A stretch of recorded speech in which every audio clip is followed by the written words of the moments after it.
اللہ کے سوا کسی مدد نہ مانگ کہ اس کے سوا کوئی مددگار نہیں، اس کے سوا کوئی مشکل کشا نہیں، اس کے سوا کوئی حاجت روا نہیں، اس کے سوا کوئی بیڑے پار کرنے والا نہیں، اس کے سوا کوئی بیماریاں دور کرنے والا نہیں، اس کے سوا کوئی مرادیں پوری کرنے والا نہیں۔ جب مانگنا ہو تو اسی سے مانگ، جب رونا ہو تو اسی کے در پہ آنسو بہا، جب دامن پھیلانا ہو تو اسی کے در پہ دامن پھیلا۔ وعدہ پورا کرنا، ایاک نعبد و ایاک نستعین، ہم تیری ہی عبادت کرتے ہیں اور جزاک اللہ، ہم تجھ سے ہی مدد مانگتے ہیں اور مانگتے رہیں گے۔ سیدہ عائشہ صدیقہ رضی اللہ تعالی عنہا نے بھی اللہ کے حضور اشک بہائے، اسی کو دل کی بات سنائی۔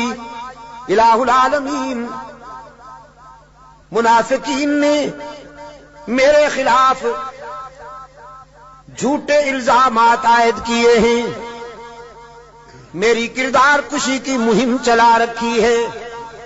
اگرچہ یہ بات نئی تو نہیں، مجھ سے پہلے بھی معصوموں کے خلاف یہ پراپگنڈا ہوتا رہا، لیکن جب موسیٰ پر الزام لگا تو نے ان کی برات کا اہتمام کیا، جب یوسف پر الزام لگا تو نے ان کی برات کا بھی اہتمام کیا، جب مریم پر الزام لگا تو نے ان کی برات کا بھی اہتمام کیا۔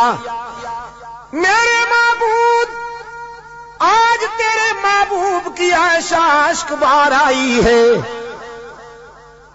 اور یہ فیصلہ کر کے آئی ہوں، جب تک میری برات کا اہتمام نہیں ہوگا تیرے در سے سر نہیں اٹھاؤں گی، سجدے سے سر نہیں اٹھاؤں گی، کسی اور کے در پہ نہیں جاؤں گی، تجھ سے ہی مدد مانگتی ہوں، تجھ سے ہی درد دل کہتی ہوں۔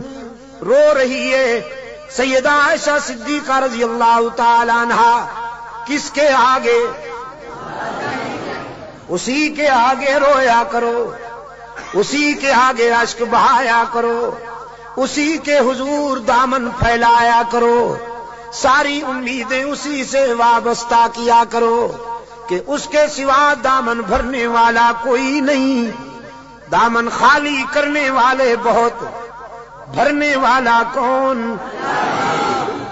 دامن خالی کرنے والے بہت۔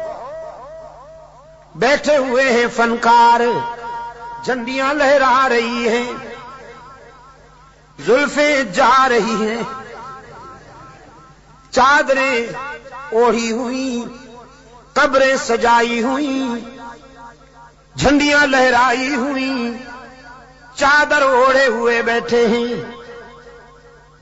جیسے آسمان سے اتری ہوئی چیز ہو گئی، اور سادہ لو انسانوں سے کہتے ہیں کچھ لے کے آؤ گے تو کچھ لے کے جاؤ گے، خالی ہاتھ آؤ گے تو خالی ہاتھ جاؤ گے، لیکن اس کے در رحمت سے صدا آتی ہے کچھ نہ لے کے آؤ، سب کچھ لے کے جاؤ، خالی ہاتھ آؤ، دامن بھر کے جاؤ۔ قال ربکم ادعونی استجب لکم ان الذین یستکبرون عن عبادتی سیدخلون جہنم داخرین۔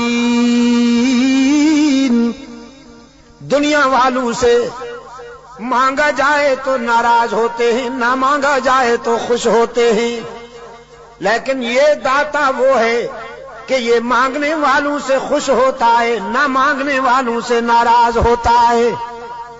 ان الذین یستکبرون عن عبادتی، یہاں مفسرین نے لکھا ہے عبادتی سے مراد ہے جو مجھے پکارنے میں گریز کرتے ہیں، کیونکہ پکارنا عبادت ہے، پکارنا پیرا مدد کر، شرک کی تس، کہ کی تس شرک کی تس، کیونکہ پکار عبادت ہے، پکار قال ربکم ادعونی استجب لکم، تمہارا رب کہتا ہے مجھے پکارا کرو میں تمہاری دعاؤں کو قبول کرنے والا ہوں، ادعونی استجب لکم، مجھے پکارا کرو میں تمہاری دعاؤں کو قبول کرنے والا ہوں، ادعونی ان الذین یستکبرون عن عبادتی،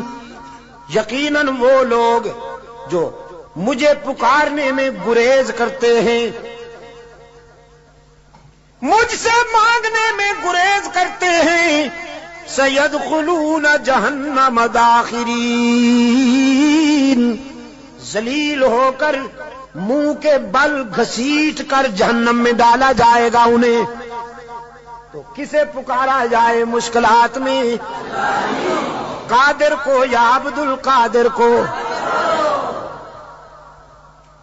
ذرا حرارت فضا میں تحلیل کر دو، ہاں ذرا حرارتیں، یہ گرمی فضاؤں میں تحلیل کر دو، اور پھر اللہ سے دعا کرو کہ یہ فضائیں پھیل جائیں اور بھی کے بیماروں کو اللہ شفائے کاملہ عطا فرمائے۔ مشکلات میں کام آنے والا کون؟ روشن ضمیر نے کہا نہ مجھو از غیر حق یاری، کہ لا فتح اللہ یقی دانم دری عالم، کہ لا مسجود اللہ ولا معبود فی الکونین لا موجود اللہ، کوئی مانے یا نہ مانے لیکن میرا تو ایمان ہے کہ اس کے سوا پوری کائنات میں کوئی مسجود نہیں، اس کے سوا پوری کائنات میں کوئی مسجود، نبی مسجود، رسول مسجود، تو پھر کاماں والی سرکار کیسے مسجود ہو گئی؟ سبحان اللہ۔ قرآن کریم میں جگہ جگہ پر فکر انسانی کو متوجہ کیا گیا ہے کہ نیاز مندیاں، اپنی جبین کی نیاز مندیاں اللہ کے لیے وقف کرنی ہوں گی۔ فرمایا لعن اللہ الیہود والنصارى، اللہ کے رسول صلی اللہ علیہ وسلم نے فرمایا یہودیوں پر، نصرانیوں پر اللہ کی لعنت۔ کیوں؟ اتخذوا قبور انبیائہم مساجدا، کہ انہوں نے نبیوں کی قبروں کو سجدہ گاہ بنا دیا۔ نبی کی شان زیادہ ہوتی ہے یا ولی کی؟ نبی کی شان زیادہ ہے نا ولی سے۔ جو نبیوں کی قبروں کا سجدہ کریں ان پر تو اللہ کے رسول نے لعنت بھیجی ہے، اور جو ولیوں کی قبروں کو سجدہ گاہ بنا لیں ان پر، ہاں جزاک اللہ، یہی بات ہے، یہ عاشق بنے پھرتے ہیں۔ نبیوں اور رسولوں کی قبروں پر سجدہ کرنے والے ملعون، تو ولیوں کی قبروں پر سجدہ کرنے والے ڈبل ملعون۔ ڈبل ملعون نا؟ ڈب، اچھا ٹربل۔ انسانی جبین کی عاجزیوں کے لیے حقیقی مسجود کون؟ ہر جگہ موجود کون؟ معبود کون؟ کارساز و دستگیر کون؟ حاجت روا و مشکل کشا کون؟ سیدہ عائشہ صدیقہ رضی اللہ تعالی عنہا نے آنسو بہائے ہیں اللہ کے در پر، درد دل سنایا ہے علیم بذات الصدور کو۔ سورہ نور آئی، قلب رسول پر وحی کی صداقت چمکی، فرمایا الخبیثات للخبیثین، والخبیثون للخبیثات والطیبات للطیبین والطیبون للطیبات اولئک مبرؤون مما یقولون لہم مغفرۃ ورزق کریم۔ پاک باز بیویاں پاک باز شوہروں کے لیے، گندی بیویاں گندے شوہروں کے لیے، پاک باز شوہر پاک باز بیویوں کے لیے، گندے شوہر گندی بیویوں کے لیے قرآن ہے۔ آپ سمجھے کہ نہیں؟ قرآن اور کلام فطرت ہے یہ۔ اگر اپنی بیوی کو پاک دامن رکھنا چاہتے ہو تو خود بھی پاک دامن رہا کرو، لیکن اگر تم تاڑ جھانک کرو گے تو ادھر بھی سلسلہ شروع ہو جائے گا، تمہیں معلوم ہو یا نہ ہو۔ سمجھے ہو کہ نہیں؟ کلام فطرت ہے نا قرآن کریم۔ قرآن کریم تو راز کی باتیں کہتا ہے، کلام فطرت ہے۔ فرمایا الخبیثات للخبیثین والخبیثون للخبیثات، ناپاک بیویاں ناپاک شوہروں کے لیے، ناپاک شوہر ناپاک بیویوں کے لیے، طے ہو گیا۔ والطیبات للطیبین، پاک باز بیویاں پاک باز شوہروں کے لیے، والطیبون للطیبات، اور پاک باز شوہر پاک باز بیویوں کے لیے۔ رب العالمین نے جرا کے لہجے میں سیدہ عائشہ کی وکالت کرتے ہوئے واضح کیا، جس نے اس عفیفہ کے کردار کو سمجھنا ہو، عائشہ کی عظمت کو سمجھنا ہو، وہ عائشہ کے شوہر کی عصمت کا نظارہ کرے۔